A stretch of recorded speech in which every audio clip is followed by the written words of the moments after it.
Hello ಸ್ನೇಹಿತರೆ, ನಮಸ್ಕಾರ ಎಲ್ಲರಿಗೂ. Welcome to my YouTube family. So ನಾನಿವತ್ತು ಒಂದು ವಿಷಯದ ಬಗ್ಗೆ ಮಾತಾಡಕ್ಕೆ ಬಂದ ಇದ್ದೀನಿ. ಸೊ ಏನಂತಂದ್ರೆ, ಗೆಸ್ಟ್ ಟೀಚರ್ ಆಗಿ ಹೋಗೋದು ಒಳ್ಳೇದಾ ಅಥವಾ ಹೇಗೆ, ಏನು ಎಕ್ಸ್ಪೀರಿಯನ್ಸ್ ಆಗುತ್ತೆ ಅಂತ. ಯಾಕಂದ್ರೆ ನಾನು ಎಕ್ಸ್ಪೀರಿಯನ್ಸ್ ಆಗಿದೆ. ಸೊ 1 ವರ್ಷ ಅಷ್ಟೇ, ನಾನು ಇವಾಗ ಇದು ಸೆಕೆಂಡ್ ಇಯರ್, 7 ಮಂತ್ಸ್ ಅಷ್ಟೇ ನನಗೆ ಎಕ್ಸ್ಪೀರಿಯನ್ಸ್ ಸಿಕ್ಕಿದೆ. ಆದ್ರೂ 7 ಮಂತ್ಸ್ ಅಲ್ಲಿ ನಾನು ಎಲ್ಲವನ್ನ ನೋಡ್ಕೊಂಡ್ಬಿಟ್ಟೆ, ಹೇಗಿರುತ್ತೆ ಗೆಸ್ಟ್ ಟೀಚರ್ ಲೈಫು ಹೇಗೆ ಅಂತ ಹೇಳಿ.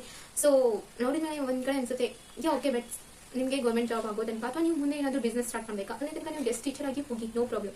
ಅದೇ ಸ್ಯಾಲರಿ ನೋ ಯಾರ್ 20 ವರೆಗೆ ನೀವು ಎಕ್ಸೆಪ್ಟ್ ಮಾಡ್ಬೋದು. 20 ಮೇಲೆ ನಿಮಗೆ ಸಿಗುತ್ತೆ ಚಾನ್ಸೇ ಇಲ್ಲ ಅನ್ಸುತ್ತೆ ನನಗೆ ಅನ್ಸಿ ಮಟ್ಟಿಗೆ. ಸೊ ಏನಂತಂದ್ರೆ, ಅದು ಟೀಚರ್ ಆಗಿ, ನಾಟ್ ಲೆಕ್ಚರ್. ನಾನು ಲೆಕ್ಚರ್ ಬಗ್ಗೆ ಹೇಳ್ತಾ ಇದ್ದಿಲ್ಲ. ಸೊ ಮೇ ಬಿ ಸ್ಯಾಲರಿ ಇರ್ಬೋದು, ಬಟ್ ಅಲ್ಲಿ ಕೂಡ ವರ್ಕ್ ಹ್ಯಾವಿ ಆಗಿರುತ್ತೆ. ಸೊ ಮೇಲೆ ಹೆಡ್ ಇರ್ತಾರಲ್ಲ, ಅವ್ರು ಏನ್ ಹೇಳ್ತಾರೋ ಅದನ್ನ ಕೇಳಬೇಕಾಗುತ್ತೆ ಕಂಪಲ್ಸರಿ. ಅಂಡ್ ನೆಕ್ಸ್ಟ್ ಏನಂತಂದ್ರೆ, ಒಂದ್ ಭಯ ಇರುತ್ತೆ, ಏನಾದ್ರು ನಾನು ತಪ್ಪು ಮಾಡಿದ್ರೆ ಎಲ್ಲಿಯವರು ನಮಗೆ ತೆಗಿತಾರೆ ಅಂತ ಒಂದು ಭಯ ಇರುತ್ತೆ. ಸೊ ಆ ಭಯದಲ್ಲಿ ನೀವು ಬದುಕಬೇಕಾಗುತ್ತೆ. ಸೊ ಆ ಒಂದು ರೀಸನ್ಗೋಸ್ಕರ ನಾನು ಹೇಳ್ತಾ ಇರೋದು ಇಷ್ಟೇ, ಪರ್ಮನೆಂಟ್ ಆಗಿ ಗೆಸ್ಟ್ ಟೀಚರ್ ಆಗಿ ಉಳ್ಕೋಬೇಡಿ. ಗೆಸ್ಟ್ ಟೀಚರ್ ಆಗಿರ್ಬೋದು ಅಥವಾ ಲೆಕ್ಚರ್ ಆಗಿರ್ಬೋದು, ಏನೇ ಆಗಿರ್ಬೋದು, ಪರ್ಮನೆಂಟ್ ಆಗಿ ಅಲ್ಲೇ ಉಳ್ಕೋಬಾರ್ದು. ಯಾಕಂದ್ರೆ 2 ಮಂತ್ಸ್ ಅಥವಾ 2 ಇಯರ್ಸ್ ಆದ್ರೆ 5 ಇಯರ್ಸ್ ಎಷ್ಟೇ ಇಯರ್ಸ್ ಮಾಡಿ, ಬಟ್ ಪರ್ಮನೆಂಟ್ ಆಗಿ ಅಲ್ಲೇ ಉಳಿಬೇಡಿ. ಏನಾದ್ರೂ ಬೇರೆ ನೀವು ಗೌರ್ಮೆಂಟ್ ಜಾಬ್ಗೆ ಟ್ರೈ ಮಾಡಿ.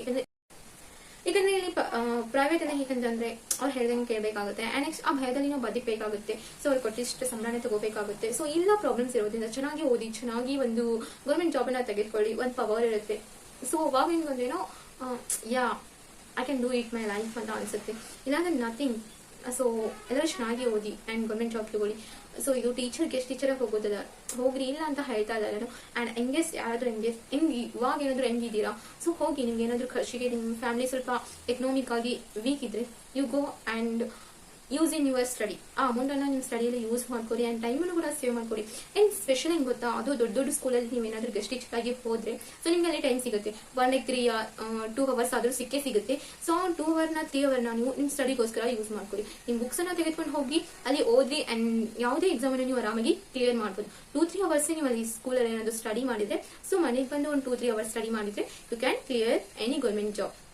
ಅಂಡ್ ಇದು ಡೆಡಿಕೇಶನ್ ಇರಬೇಕು, ಡೈಲಿ ಕನ್ಸಿಸ್ಟೆನ್ಸಿ ಇರಬೇಕು. ಡೈಲಿ ಇದನ್ನ ಹೀಗೆ ಫಾಲೋ ಅಪ್ ಮಾಡ್ಕೊಂಡು ಹೋಗ್ಬೇಕು. ಅಂದಾಗ ಮಾತ್ರ ನೀವು ಯಾವುದೇ ಎಕ್ಸಾಮ್ ಅನ್ನ ಕ್ಲಿಯರ್ ಮಾಡಬಹುದು. ಇಲ್ಲ ಅಂತಂದ್ರೆ ನೀವು 2 ಡೇಸ್ 8 ಡೇಸ್ ಅಷ್ಟೇ, ನಾನು 8-10 ಅವರ್ಸ್ ಓದಿ. ಸೊ ಆಮೇಲೆ 1 ಮಂತ್ ಆದ್ಮೇಲೆ ಬುಕ್ಕೆ ಇಡಲ್ಲ, there is no use. So please ಓದಿ ಚೆನ್ನಾಗಿ. ಅಂಡ್ ಲೈಫ್ ಅಲ್ಲಿ ಏನಾದ್ರು ಅಚೀವ್ ಮಾಡ್ಬೇಕಂತಂದ್ರೆ ಕಷ್ಟಪಡಲೇಬೇಕು. And bye. Subscribe my channel and like and comment me. ಯಾರಾದ್ರೂ ಗೆಸ್ಟ್ ಟೀಚರ್ ಹೋಗ್ತಾ ಇದ್ದೀರಾ, ಸೊ ನಿಮ್ಮ ಒಂದು ಎಕ್ಸ್ಪೀರಿಯನ್ಸ್ ಏನಂತ